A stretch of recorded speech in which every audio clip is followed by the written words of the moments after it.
That's right. We're live. You know what time it is.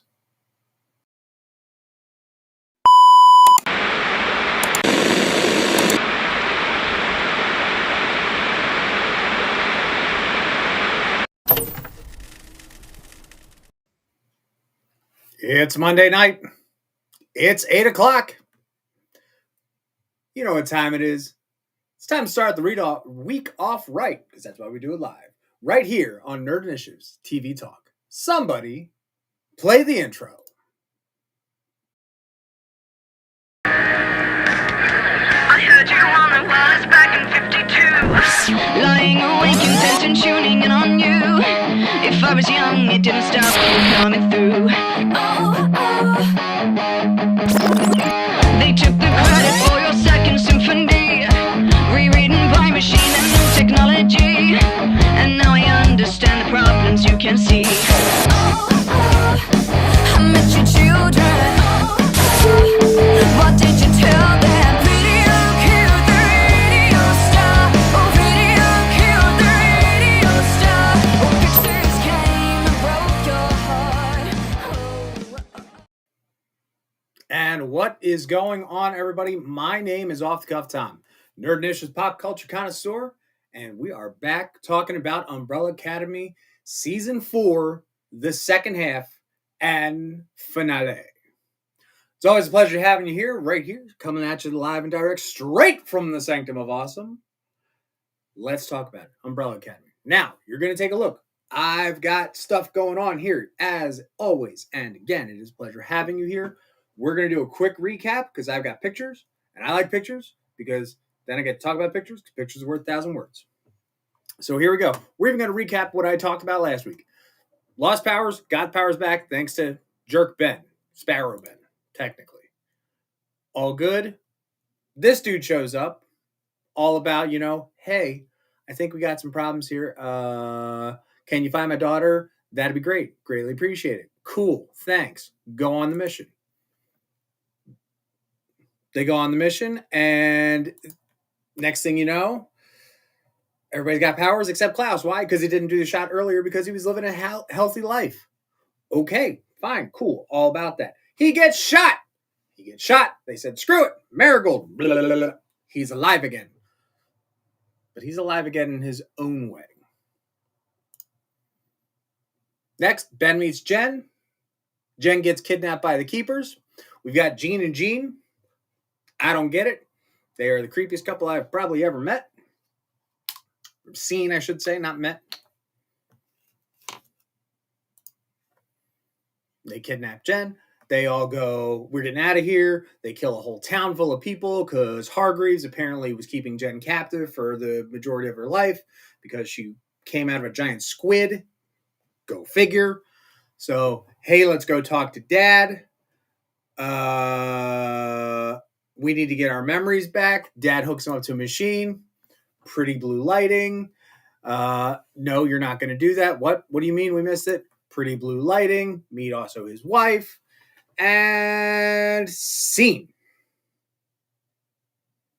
Now here we are. We got episodes 4, 5, and 6, because unlike other Umbrella Academy seasons, this is only running for 6 episodes. Everything else was 10. Why 6? I don't know. Popularity, production value, contract reasons. Who knows? Who cares? We got something. At least it didn't get dropped like the Acolyte. That's all I'm saying, because that just happened. Anyway, so we're going to pick up. We're on episode 4 now of 4. So 4. So after they find out that they get their powers back, or how they get their memories back, not powers. That's the funny thing. They find out where this whole Jennifer incident happened. It was tragic. We all failed as a team. Ben was the best of us. Ben was the Umbrella Academy. Well, we find out how Ben died during the Jennifer incident. It's because Ben was shot by Hargreaves.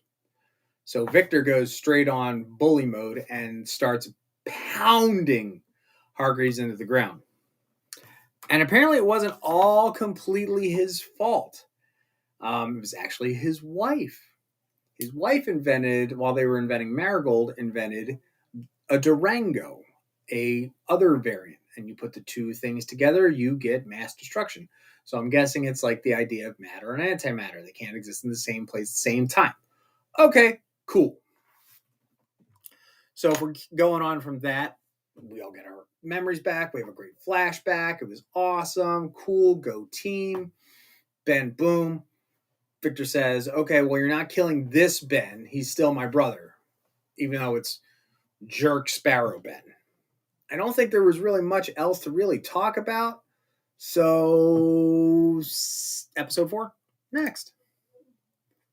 Oh, Klaus is back doing his turning tricks, although undead tricks now because he can get possessed by former partners and lovers, and he finds out that one client of his had a husband who left a lot of money in the dog's grave, and that in turn, when he tried to break out and go get it, got him dumb dead again. Well, not dead because he can't die. Technically, he was buried alive, and we got to meet Thunderbolt, the cutest zombie ghost dog I've ever met. Yay, Thunderbolt. All right, next episode, episode 5, is very interesting for it being the penultimate episode. You really can't go wrong with it, but this was a very divisive episode for a lot of folks. So let's get into it. 5 and Lila decide to go back and use the subway system to change the past. They get lost. Now, you can tell by looking at it over here, they are so lost. They are dirty. They are covered in muck. And you have to think, this is just like, you'd see in one of, those mouse shows that has, that Deadpool also showed up in his last movie, If You Catch My Drift. Having that said, they start going through all these various timelines, and they get lost and don't know how to get home. 1 year turns into 2, 2 turns into 3, 3 turns into 6, then it's 7 years on. After enough of running through dimensions or timelines, however you want to look at it, we get to see the fact that Lila got her break from Diego that she said she needed, and 5 got that wife that he missed so much. They decided to settle down for a bit, and they became a thing. It's been 7 years. You can't get home. You make the best of your situation.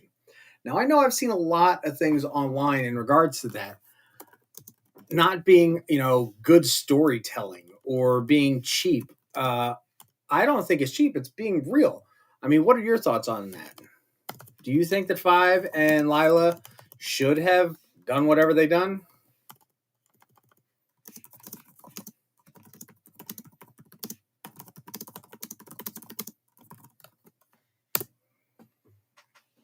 It's a good question. Should they have done it? Shouldn't they have done it? I think it's perfectly normal, it's expected. And you're gone from somebody that long. Do you need to be a widower your whole life in one weird sort of way? No, probably not. So I'm down for it. I mean, I see it. How they handled it after the fact, that's a different story. Now, knowing that 5 is off doing his thing, remember, he asked his boss after checking out Gene and Gene's farm to, hey, keep an eye on these two. Put him on. Can you please put him in babysitter duty?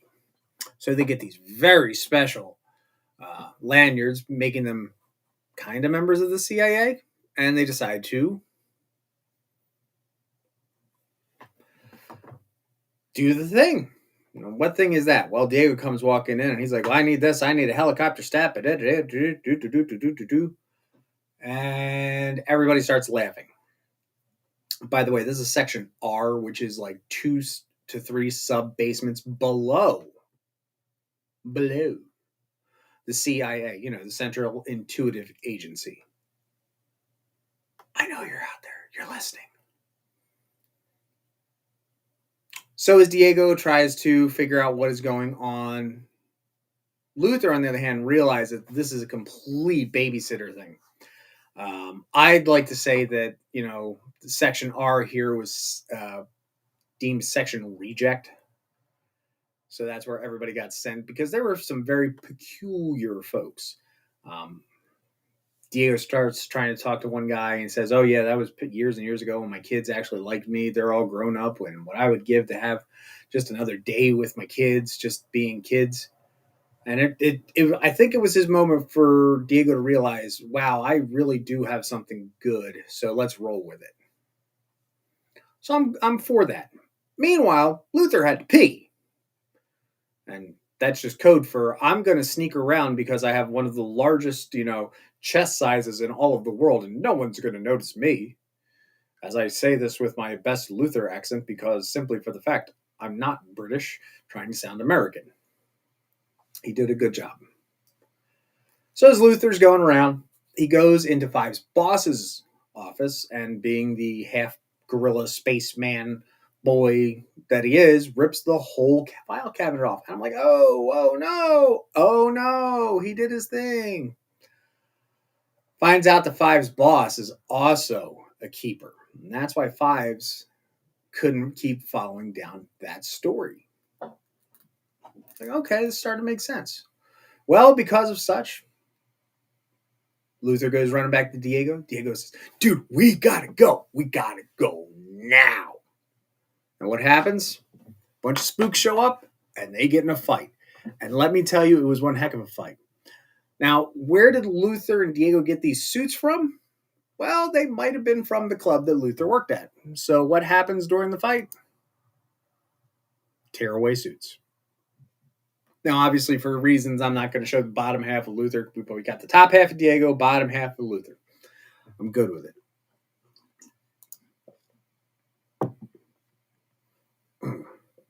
Too much soda. All right.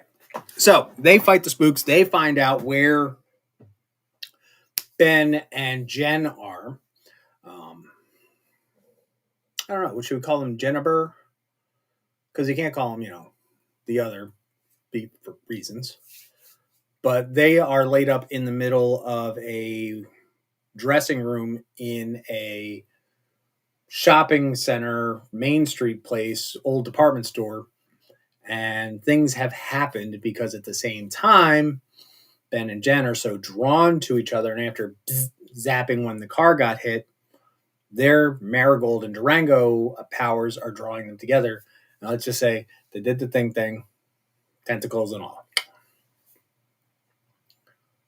Where do you go from here?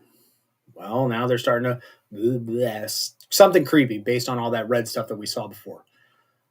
All right. So the guys get out. They go back to meet everybody.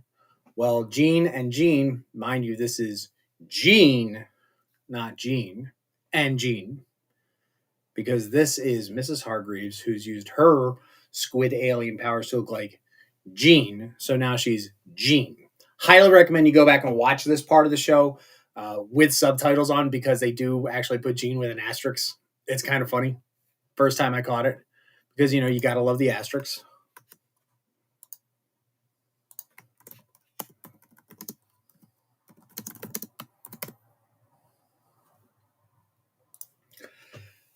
So as Jean and Jean, when Jean with a J realizes Jean with a G is not, or I should say, Jean with a J realizes that Jean with an asterisk is not Jean without an asterisk. She starts questioning him, and they start going at it right in front of this mob that they have called and ascended, which is completely covering the outside of this department store. Jean, with a G, grabs the sword and goes, karate chop, which, if anything you ever need to see in your life to make yourself feel complete, Nick Offerman handling a samurai sword spattered in blood, pretty darn good in my book. And then we keep going from there. So Victor and Hargreaves, this timeline Hargreaves, which is nice because we do find out that the Hargreaves of this reality is of this reality. It is not the same Hargreaves from previous realities, incarnations, timelines, so on and so forth. Still wants to be a hammer in this situation instead of being a fine, pair of tweezers to try and pluck the problem out. Victor talks to him and convinces him, let me do this my way. I cured Ben before and got rid of his marigold. We might be able to do it again. And a whole little, daddy issue thing starts happening. Victor finally gets their, familial support, their parental support. And that was a nice little story, nice little touch. And you can't go wrong there. They roll up here to the shopping center, to the department store. And let's just say, or again, remember, Jean with a G and an asterisk decides, as Mrs. Hargreaves, that she wants the end of the world.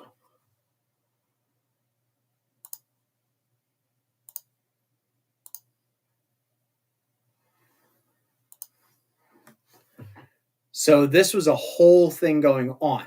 Why? We're going to find out just shortly. So because of being the end of the world, it's near Christmas. The news reports of where Ben and Jen is because of all these weird people surrounding it. Everybody's home. Klaus gets saved by his niece and sister and the ghost dog, the Thunderbolt. Cutest dog, ghost zombie dog I ever needed in my life. They all finally get back in and start sulking. Oh man, where is everybody? Wait, Victor's there? Victor did their job? Cool, we need to get there. At the same time, just before that happened, Five and Lila had found a notebook left by, assuming, Five at some point in some timeline. Finally figured out the way to get them home through the myriad of subway tunnels. Pretty cool. When Lila and Five get back, remember, Five and Lila have been a couple for the past several years. Several in general, not several as in 7. Things have happened. They both have guilt. Lila wants her children, not necessarily marriage, and Five wants Lila and not the rest of it. And they both want to come clean. Diego has no idea what happened. To him, it was only 15 minutes, which I think is a really neat way to play on time travel and, relative time and time dilation. Diego figures it out because remember in episode 2, Book Club, Lila was hanging out with this really ugly Greek guy, which was Five in disguise from the CIA.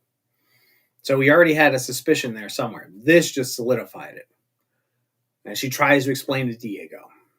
But either way, everybody comes back. Klaus walks in. Hey, what's up? Look at the TV. We got to get there.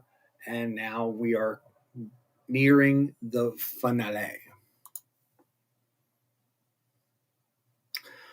So before everybody pulls up, Victor decides to figure out a way to get into the department store to talk to Ben and Jen. Primarily Ben. Jen is an afterthought. Even though Jen is the one that needed to be protected because she's the one who could end the world, she's still going to, I apologize, Elliot Page, he is going to save his brother. All about it. He figures out a way to get in, happens to someone's head off, deservedly, in my opinion. Gets in the department store, starts looking around for Ben. And of course, in a department store, where's the first place you're going to look? It's the changing room. And not just the changing room. It's the 1960s changing room with the huge circle couch there for no reason. No wonder that department store is closed down. So when Victor goes in there, starts seeing all these weird vibey tentacles that are glowing red and gross. Well, I wonder why that is. Well, it's just a bigger manifestation of, and I'm sorry, trigger warning, this. So Ben and Jen are now in this weird amalgam mutated form. They are not completely fused together just yet. But he's like, I need her. She needs me. He is completely taken over body and mind because of this Durango Marigold mix up, mash up. Victor tries to implore him that I can get through to you. I can save you. I can save you. No, she's mine. I'm not going to save her. We need to cleanse. We need to be together. All right, whatever. So after that, the kids show up and they start fighting Ben Gen Amalgam Monster. And the more they fight, the bigger Ben Gen Amalgam Monster, I'm going to just from now on say the cleanse goes. Now, what is going on here with Five and Diego? This is not back at their house. This is during the fight against the monster, the cleanse monster. Diego and Five get in the same generic area. And to quote the great Eddie Izzard, you want my wife? You want my wife? You want my wife? You want my wife? You guys know that line. I didn't say it directly. So this is what happens. They start fighting. Now, while the rest of them, Lila included, is trying to fight and replicate everybody else's powers to take out the cleanse monster, these two knuckleheads are finally having it out. They're like brothers. And brothers who, you want my wife? You want my wife? You want my wife? You want my wife? Mm-hmm. And that was okay. At one point, Five decides to go, I'm out. I don't need this. Y'all are going to die anyway. Well, this happens and Five gets lost back in the subway. Now, just prior to that, Victor had also tried to merge with Ben and saw a glimpse of something. As Five keeps traveling on the cosmic timeline subways, TVAs, subways as they are, he finally hits the end of the line. End of line. He ends up at a deli, like you do. He had to have a wonderful pastrami, but not enough mustard. He goes into the deli, and all the patrons of the deli are, I'll give you 5 guesses. 5, 5, 5, 5, 5. That's right. It is 5. It is multiple variations of multiple timelines of 5 that are coexisting in the same exact place. And if you're telling me that in a time travel TV show, we have this many of the same characters should have created a paradox, trust me, I know it didn't happen. It happened. It's TV. Move on. So 5 talks to 5 while talking to 5 about 5. And then 5 figures out that 5 needs the averages to be able to try and make the one timeline. Because the problem is that the Umbrella Academy was the problem. If the Umbrella Academy and Marigold never happened, then there wouldn't have been so many different timelines. So then 5 talks to 5 about 5 needing to go back to be able to stop this. And what the cleanse technically is a cosmic reset button. Because who doesn't like a good reset? Well, after 5 talks to 5 about talking to 5, he figures out the way from 5 to get all the way back to the rest of the family. After everybody's kind of had the fight, and they go, oh crap, we need to get out of here. And there we go. There's 5 talking to 5 about 5. There's Soup 5, Pastrami 5, Waiter 5, Statistics 5, and that other 5 over there. So if anybody needs to take bets on here on how many 5s are in there, there's at least 5 5s. Just saying. And also kudos because as you see the scene where 5 is walking out of the deli past all the other 5s while talking to 5 and listening to all the other 5s, you got some really good lookalikes. But man, there's one dude in the first booth. And if anybody's been in the restaurant business and you do ABCD, it's the guy in the B seat. Dude should have left his wig hair mop down. That's all I'm saying. Because I can bet you $5 you'll be able to see him real easy. So 5 decides to finally go back as the kids have now retreated and gone back to the Hargraves residence. And this is where we find out before. So the kids have disappeared. They've made a strategical retreat. And sitting outside the department store are the Hargreaves. And this was the wife's thing the whole time. She was so distraught because she brought on all these extra timelines, all this death, all this destruction, all this bleh, that this was her pushing the button. She chose to make it. She had to push her husband to realize this is my choice. And yes, I am resetting the universe because you kept trying to reset it for me. Shut up. And like a good husband, he gets swallowed whole, figuratively and literally. The kids make the strategic retreat. They go back to the Hargreaves mansion. There you go. There is the cleanse in this big old monster form before it keeps attacking the city.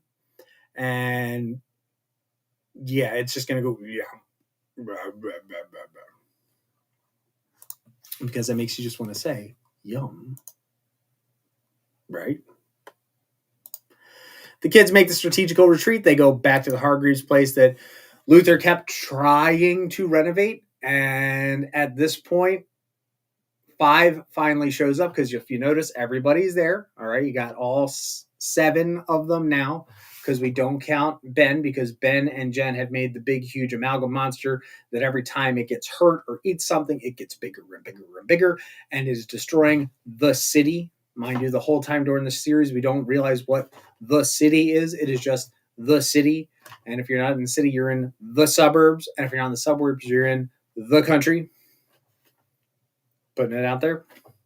So they go back to the house. 5 shows up and says, hey, we gotta die. Okay. That's the only way things are going to work. But what about our families? What about Lila's brand new family that was introduced somehow because, again, the world got reset and what's her name from the commission is not her mom anymore because there was no adoption. So that's a thing. On the flip side, Allison reset the timeline just like Hargreaves to get her daughter back. What's going to happen to her? 5 takes them all to the subway to go find an alternate timeline, which doesn't make sense to me. But when 5 had spoken to 5s about 5s making sure that all the 5 timelines, and not just the 5 timelines, all the timelines that 5 did, and he might have done that 5 times 5, so there'd be 25 5s that would be making more than 25 timelines, and then you're going to take 25 times 25, it's going to be 625. And then let's just say there's a lot of timelines, and every single time something bad happened, it all stems back to the original when the Umbrella Academy started. And all these timelines of the ones from 5s keep jumping around, and what the kids have done need to get back to each other. That's why the Keepers were started, because they were starting to bleed together. So the idea is if Allison's daughter and Lila's family are in an alternate timeline that does not get destroyed, but yet absorbed, they should be okay. Having that said, when they do get the next part, kind of anticlimactic. Because at the end of the day, the only way to save family is with family. That's my terrible Vince Toretto impression. So finally, the Ben Jen cleanse monster shows up, smashes through the gorgeous Hargreaves mansion estate block, because every block on that building was blown out in the walls. And they decide, okay, we're going to become human Jell-O popsicles.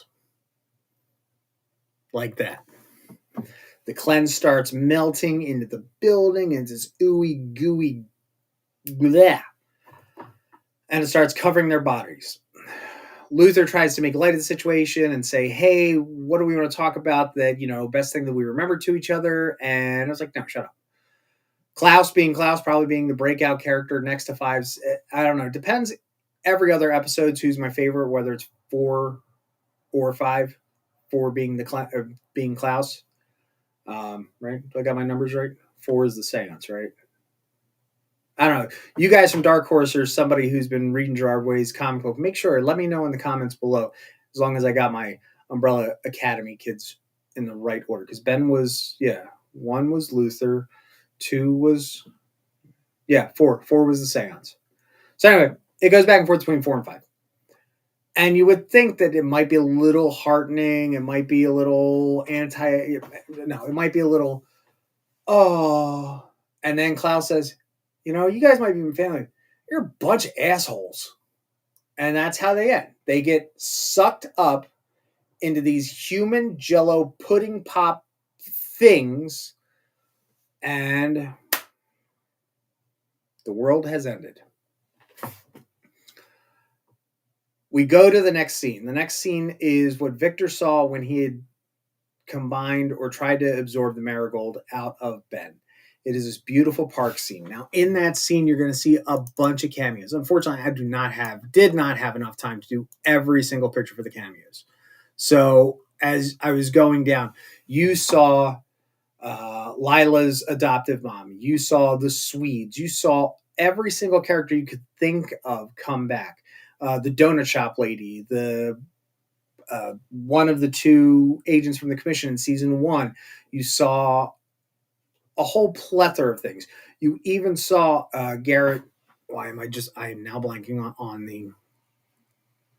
I just blanked. But the artist for the series, Garrett, as the painter, which I think is kind of funny, and that makes sense.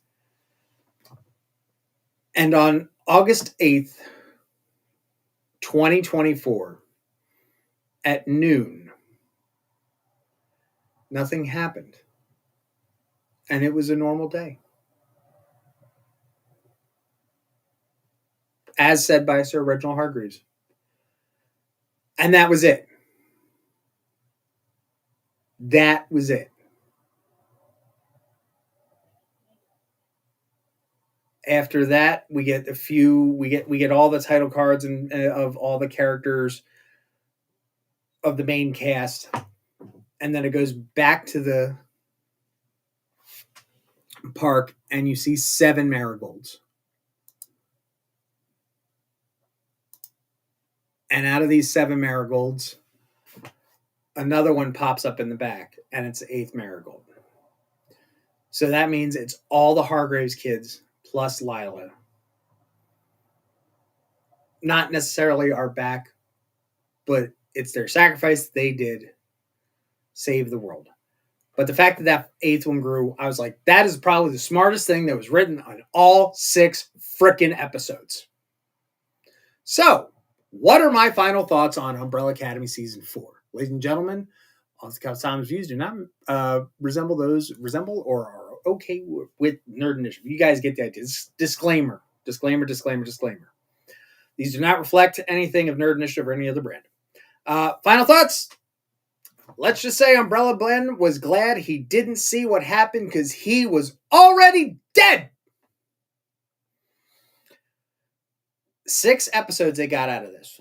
Again, for whatever reason, we got 6 episodes. I'm glad we got something. It didn't fall off the face of the earth or other timeline or subway platform. I don't know. Somebody has 5.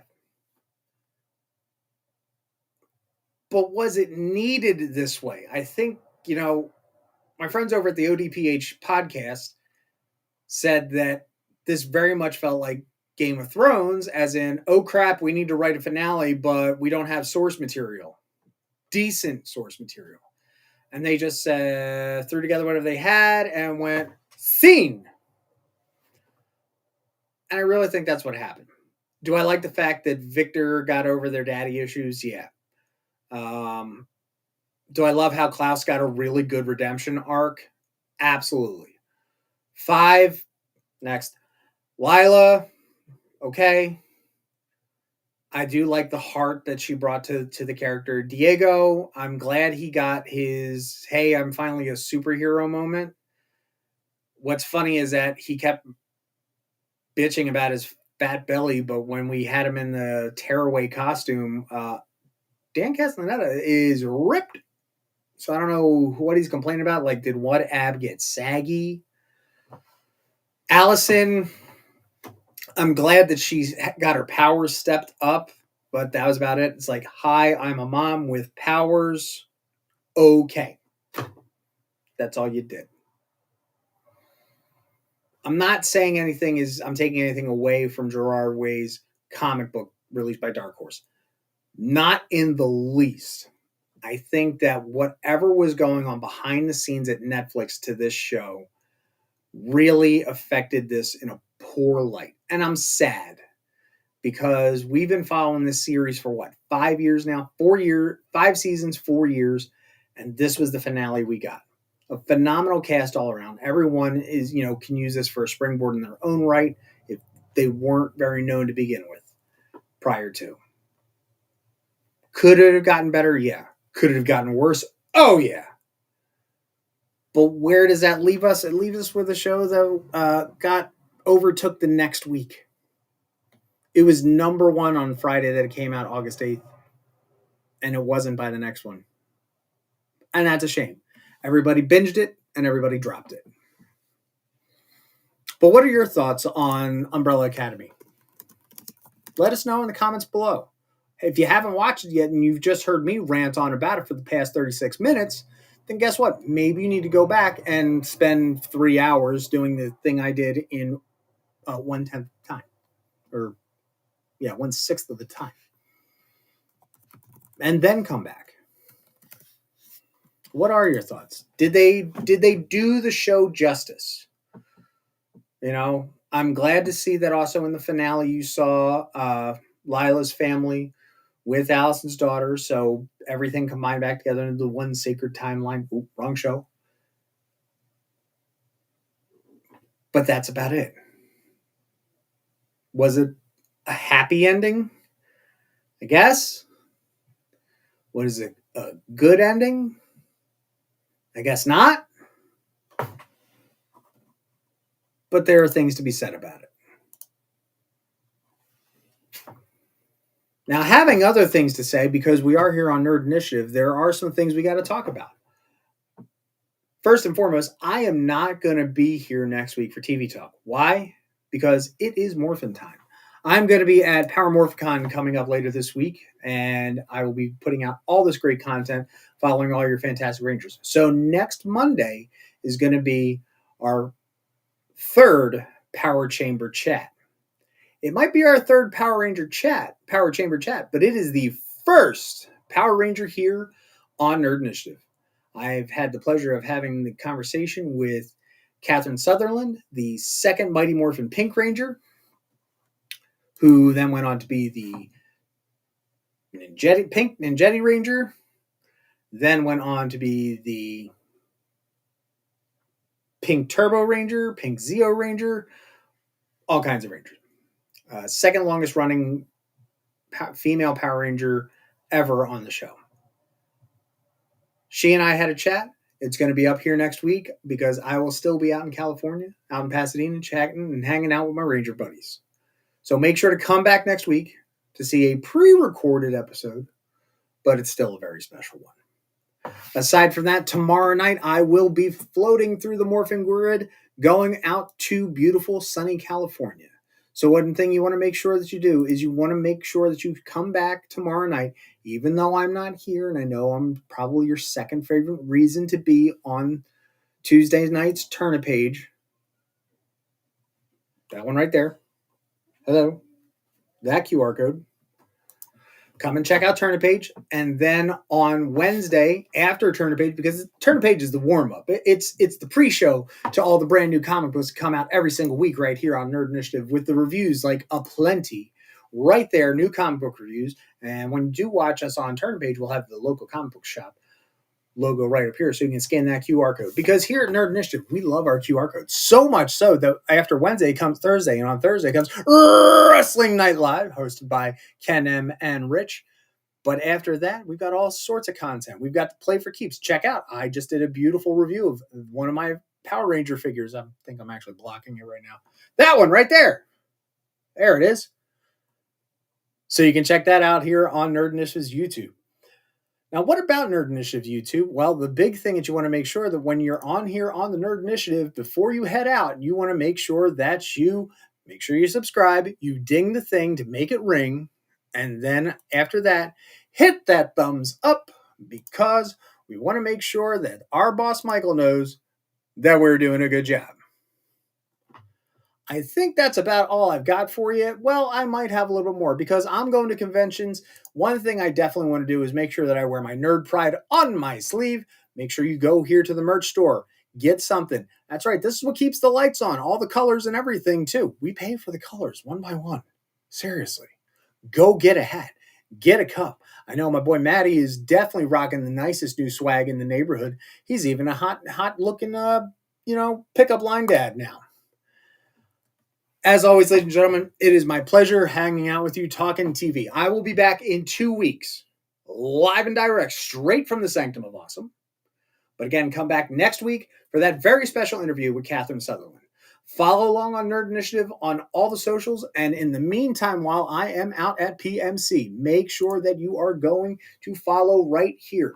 Me personally, Off the Cuff Tom, the pop culture connoisseur, posting up content all week. Trust me, I've got a field trip. I've got breakfast. I have breakfast even every day, too.